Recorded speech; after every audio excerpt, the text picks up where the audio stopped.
जय श्री राम। बहुत स्वागत है आपका आपके अपने खास कार्यक्रम मानस ज्योतिष ज्ञान में। मैं हूं आपके साथ आचार्य राज मिश्रा। बात करेंगे तुला राशि पर 2021 दिसंबर महीना किस प्रकार का व्यतीत होने वाला है। काल चक्र की सप्तम राशि और इस महीने आपके राशि स्वामी जैसा कि शुक्र है उनका परिवर्तन किस प्रकार का रहेगा।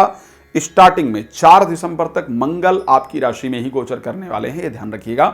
4 तारीख के बाद सेकंड हाउस में एक साथ मंगल, केतु, बुध और सूर्य 4 प्लैनेट एक साथ गोचर करेंगे सेकंड हाउस में।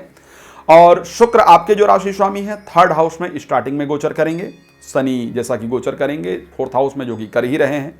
बृहस्पति पहुंच जाएंगे फिफ्थ हाउस के अंतर्गत। राहु आपके 8th हाउस में गोचर करेंगे। इस बार आपकी राशि में काल सर्प योग जैसा जो संयोग होता है वो निश्चित रूप से बन रहा है।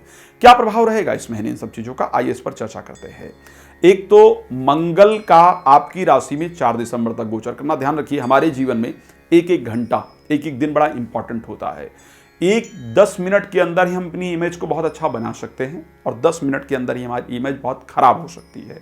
तो ये 4 दिन तक जो गोचर रहेगा मंगल का आपके 4th हाउस लग्न के आपकी राशि के अंतर्गत, ये आपके अंदर क्रोध, अहंकार, लड़ाई झगड़े की प्रवृत्ति, टकराव की प्रवृत्ति पैदा करेगा।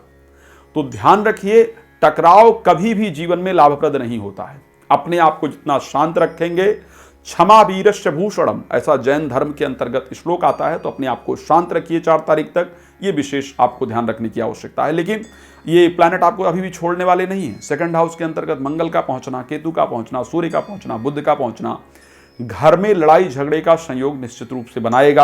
आपके बातों के अंदर आपके लड़ाई झगड़े के संयोग बनेंगे। लेकिन इंपॉर्टेंट पार्ट चलते हैं स्वास्थ्य पर।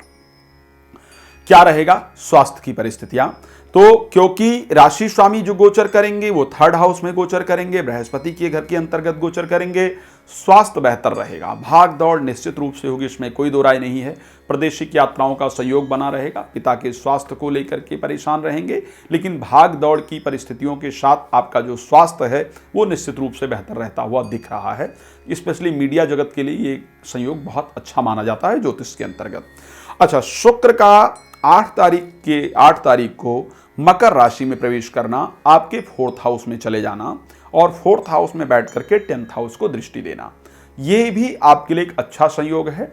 स्वास्थ्य यहाँ पर बेहतर होगा।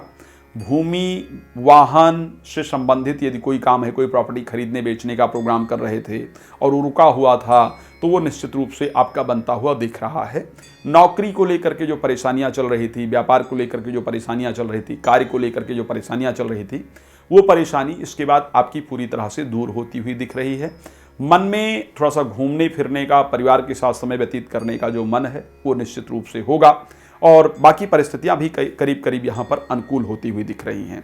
अच्छा, एक और इम्पॉर्टेंट संयोग है, जैसा कि शास्त्र भी कहता है कि हमारे जीवन में दोस्तों का होना, हमारे जीवन में मित्रों का होना बड़ा इम्पॉर्टेंट होता है। अमित्रस्य कुतो सुखम, ऐसा आप लोग जानते होंगे। आलस्य कुतो विद्या, अविदस्य कुतो धनम, अधनस्य कुतो मित्रम, अमित्रस्य कुतो सुखम। जिसके जीवन में मित्र नहीं है वो निश्चित रूप से सुखी नहीं है। लेकिन श्री रामचरितमानस में गोस्वामी तुलसीदास जी ने कहा कि विपत्ति काल कर सतगुण नेहा, संतत कहाँ है मित्र गुण नेहा। मित्र कौन है? जो मुश्किल के समय में आपका साथ दे। अगर मुश्किल समय में साथ नहीं दे रहा तो शायद वो मित्र नहीं है।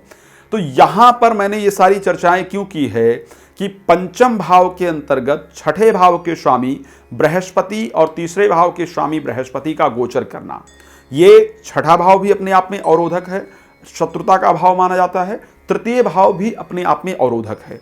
इसके स्वामी का आकर के यहाँ पर गोचर करना और उसके साथ अगर देखें 5वें भाव के स्वामी शनि का अपने से 12th भाव यानी 4th हाउस में जाकर के गोचर करना, ये पूरी तरह से दर्शाता है कि भैया मित्र आपको धोखा देने वाले हैं। यहाँ पर बहुत सावधानी की आवश्यकता है, आपको दिक्कतें उत्पन्न होने वाली हैं, तो सावधान रहिए इन चीज़ों से।